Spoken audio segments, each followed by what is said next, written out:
Hello. Hello. Yay. One more day to go. Right. This is a ridiculously long title for a talk, but it's an exciting one.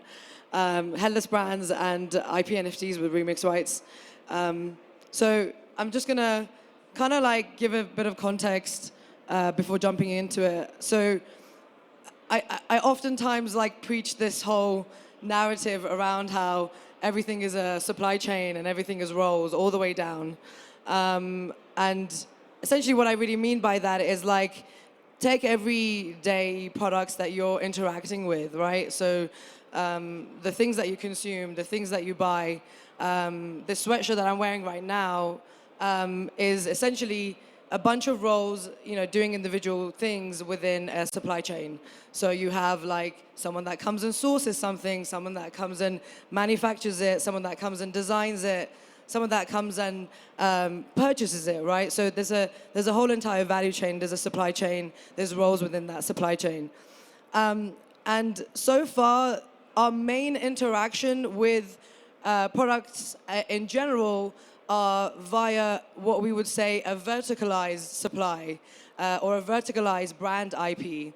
And I've intentionally put this quite captivating image in the background, which is one that I came across during an exhibition at Design Museum in London, which is around like designer, creator, maker. And it's essentially individuals that are working within these factories that are really just producing pretty much our very, cheap T-shirts and, $5, $1, like, unit cost type of items. And it's in the Fujian province in China, captured in 2005. My relationship or my experience with this world started around like 2011 when I first started my first company in sustainable fashion, where I spent a lot of time in Bangladesh, and seeing things like this became very, very clear that we had to like do something slightly different when it came to the utilization of our products and the consumption of our products. So there's this concept that is interesting. So when we started looking at Crowdmuse, we came from the world of like supply chains, software, etc., and realized that actually there's a lot of like this linear supply chain seems to be the thing that we're kind of stuck in. And we thought, okay, so how about you actually take that vertical supply and turn it into a supply web? And then interestingly, doing a lot more digging and like writing and so on, turned out that Deloitte, good old Deloitte, if anyone remembers those guys, actually had already thought about this concept around supply webs, clearly capturing research around the fact that this thing was coming into fruition. So which is this concept around like making supply, making the creation of products much more co-created, much more collaborative, much more localized. And essentially what we realized was that, okay, we can actually reference this quite nicely with blockchain nodes, clusters, etc., which is quite exciting. So bear this in mind as I'm going through the presentation, because this is a major, major part of it.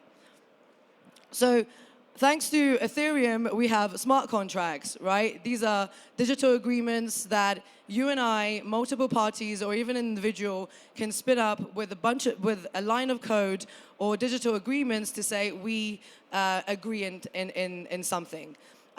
What that is doing is like, it's essentially IRL use cases have been something that is very obvious for smart contracts to be utilized for.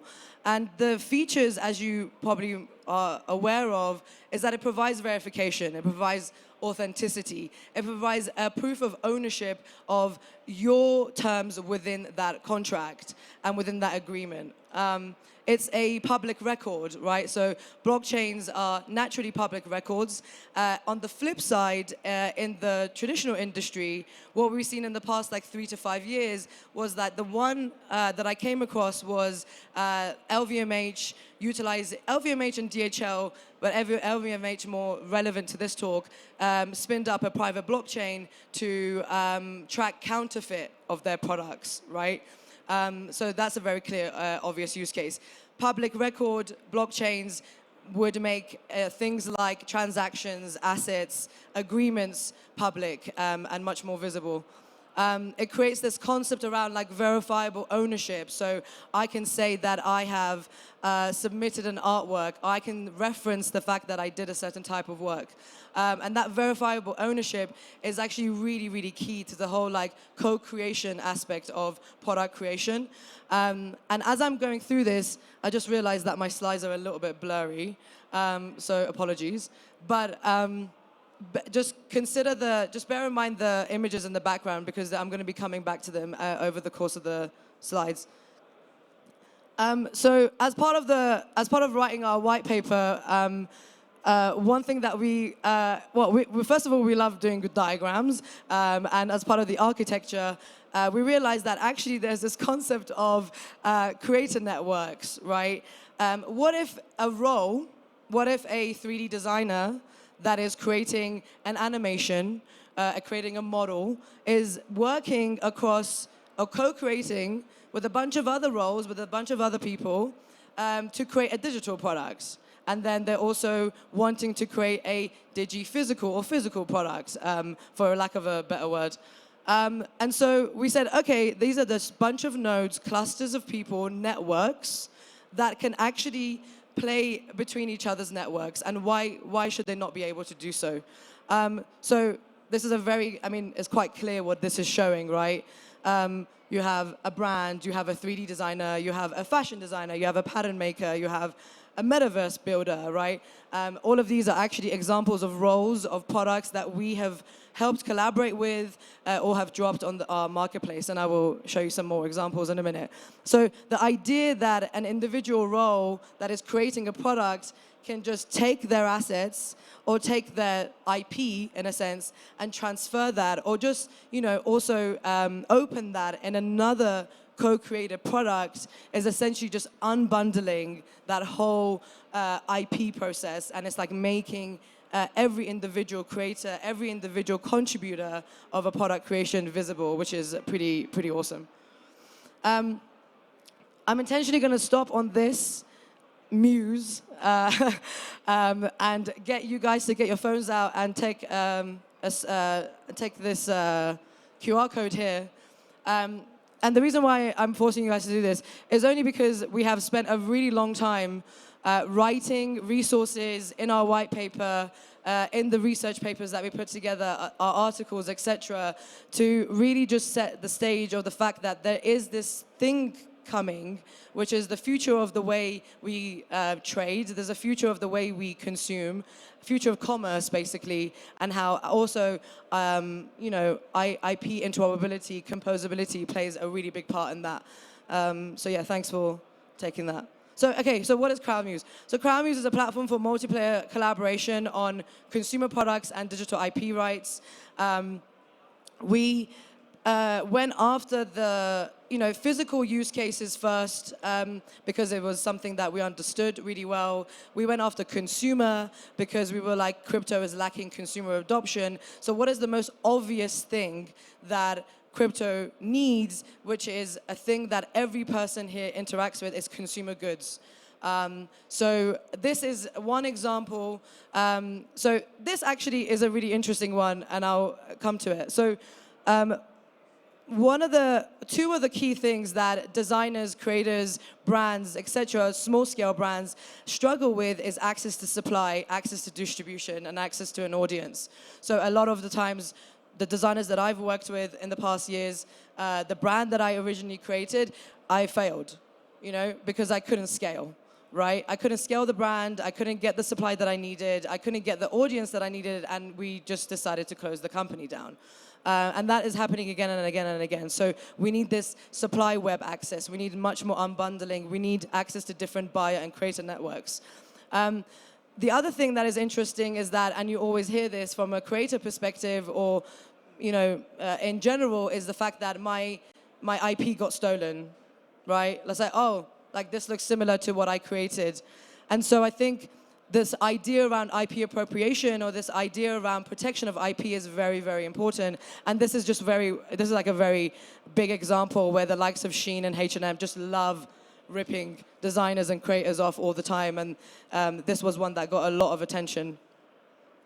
So yeah, I mean, we see a world where individual creators can actually tap into economies of scale through collaboration tools, through the methods of co-creation, through the methods of attribution, through making the creation flow visible, and a direct access to buyer networks.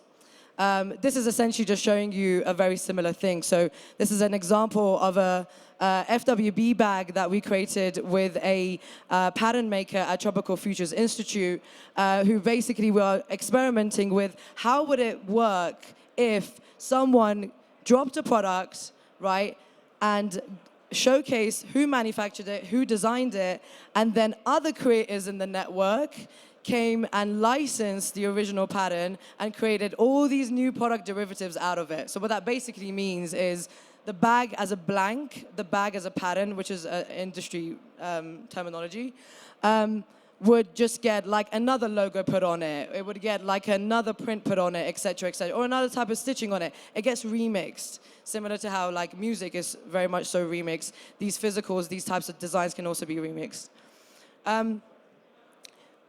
I've just realized I might be running out of time. So what we've created is pretty simple. So what we've done is modified a 721A contract. A 721A contract is a multi-buy contract, so enabling you to come on to our marketplace, which has a smart contract backend and obviously an off-chain database as well, to get you to buy multiple items like as you would on an e-commerce, right? Like put it in your basket, check out, etc. These are some of the features that we have modified the contract for, specifically for a use case for consumer and creator drops. And some of the things that are exciting is not only are you showing attribution of the things that you've created, but you can also add your files, right? So you can sell a consumer product directly to your community and fans. You can add your assets within the NFT, and that showcases the 3D file, the OBJ file, the PNG, the SVG, et cetera, et cetera. So when a minter comes and mints that, they get access to everything. That's obviously subject to if the creator or brand wants to open source that, or I guess get the consumer to buy it, or the creator to buy it. So anyway, top 3 features that we've got currently is creator splits and permissionless fund distribution. What essentially that means is that the smart contract has revenue splits as a modification in the contract. So when someone comes and purchases, the splits go straight into the wallets of the creators, of the collaborators, and the permissionless fund distribution is basically saying any creator at any point that is utilizing a Crowdmuse contract and dropping that contract or deploying that mint on the marketplace can come back, connect their wallet, and click distribute funds, and it goes back straight to all their wallets, and they can off-ramp, right? The other aspect of it that I mentioned already is IP and role attribution, and the other is, this access to a creator and brand network, or even supply, which is exciting, and that's something that we've been basically developing out for the past year and a half. These are examples of the drops that we've done to date. This is one that I'm wearing right now, which is a drop that we did for Bass in collaboration with a LA-based brand called Slow Rodeo. This is one that we did for Optimism. Just remember this NPC man in a minute, because you might be able to mint him and then remix him if you want to. And you can see just the UI is mimicking e-commerce. Don't make it complicated. Make it easy for the buyer to come and purchase. Make it look like a UX they already know, but just add like little touches of features that makes it different, like revenue splits. And if you put this stuff in front of someone that has been in the trad brand industry for a long time, they get really excited. So this is our awesome network, the spotlighting some of the awesome, amazing people that we've been working with and collaborating with, bringing their products on chain, bringing their creativity on chain, collaborating with them across the whole consumer creator value chain. It's one of those things where we're super excited to be able to work with a lot of early adopters coming into crypto that are creators and brands, and basically be able to kind of like create some new experiences for themselves and their fans. So I'm just spotlighting some of the features so that you can see how some of these mechanisms are working. So here, for example, a limited edition sweatshirt that is represented with this 3D model is showcasing you the splits, is showcasing you like the number of edition of mints, etc. Very similar to an e-com. And really, this diagram here, this, I think it's a gorgeous looking diagram. Some people might think it's boring, but I think it's showing the profiles. So these use cases are the core use cases that we're working with. They come in, they add their assets, like I mentioned, their artifacts. They co-create, which they're already doing anyway, because that's how you create stuff. And they're selling directly to the buyer. So very much similar to the direct-to-consumer model and not really changing that because that's important. Another example, just to make it very clear visually, you have a blank, you have a base, right? That base gets, you can source that, you can produce that, you can go to a manufacturer and say, hey, I wanted to use a blank. You collaborate with an artist. You then add a brand logo onto it and say, hey, brand, can we use your distribution and audience and add your, co-brand and or IP into the mix, but give us attribution, give us visibility also through the splits, give us visibility, and then bundle all of that into the final thing, give them all the fair amount that they deserve. Right. The other one that's really exciting, the other one that everyone is really hyped about, and still, is something to be patient around and not enforce onto creators too much, because I got distracted by the time. The IP conversation can be quite an infringing one, but Take the MPC man. So the MPC man is, as an OBJ file, is sitting within the product bundle, the product NFT that you saw previously. This one over here can basically be sitting within the product NFT first, then get minted as its own artifact NFT, this is what we're calling it, with all the scraps, all the ingredients, all the working files, zip file, OBJ, FBX, whatever file they use, mint all of that, get a licensing agreement, and eventually what we would do is wrap that as a legal wrapper around the smart contract. So when someone comes to license, they can essentially just trigger that, and the original creator that is, the second creator that is licensing the original creator's work is getting up to 20% by default every single time, just exactly like music royalties. This is also very similar, so apologies, because I did one for bass just earlier, and I had 30 minutes, but I have way less time for this one, and I didn't manage to cut my slides down. So I'm going to skip some. I'll skip this. Okay, so examples in the industry that we got really excited about. So this is a phenomenal pattern maker designer that we work with called Hugh Clark.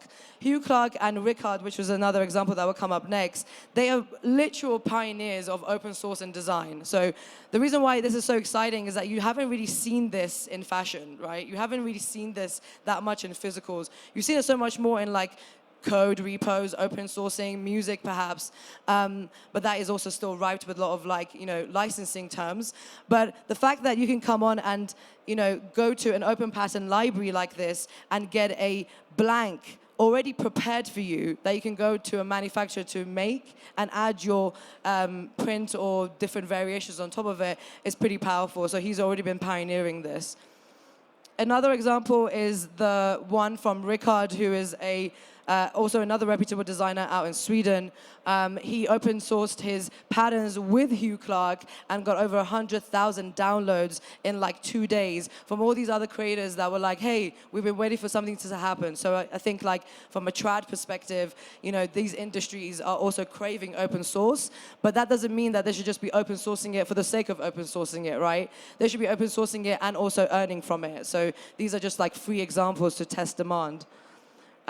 This one is a really exciting one. This is a very recent example. This is a drop that has been dropped on Mischief that showcases decentralized supply. So what's happened is that they did an experiment. So they created this thing, which is this global supply chain telephone bag, and they went and got all the famous bag blanks from Balenciaga, etc. And they said to factory A in Peru, hey, why don't you go and make another knockoff version of the Birkin bag? How about you go to another factory in Portugal and get them to do a knockoff version of the Celine bag, etc., etc. And they came out with this beautiful looking bag, right? So it showcases the modularity of things and how it's really important for examples like this to come on chain.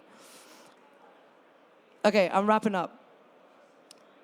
I got 1 minute. Oh, I'm going to risk it. Okay, this is a really cool one. I got really hyped about this one. This one just got minted recently on Zora from two very awesome AI designers, Matt and Holly. They have their own studio out in Berlin. And essentially, it's the same thing, same type of thinking, right? Mint your files, mint all your access, get other people to remix it. Although, we're working with Zora, so we're trying to understand how it would make sense to utilize our contract in their network so they can get access to our product bundle feature as well. Okay, so NPC Man, you remember him, right? I've got 39 seconds.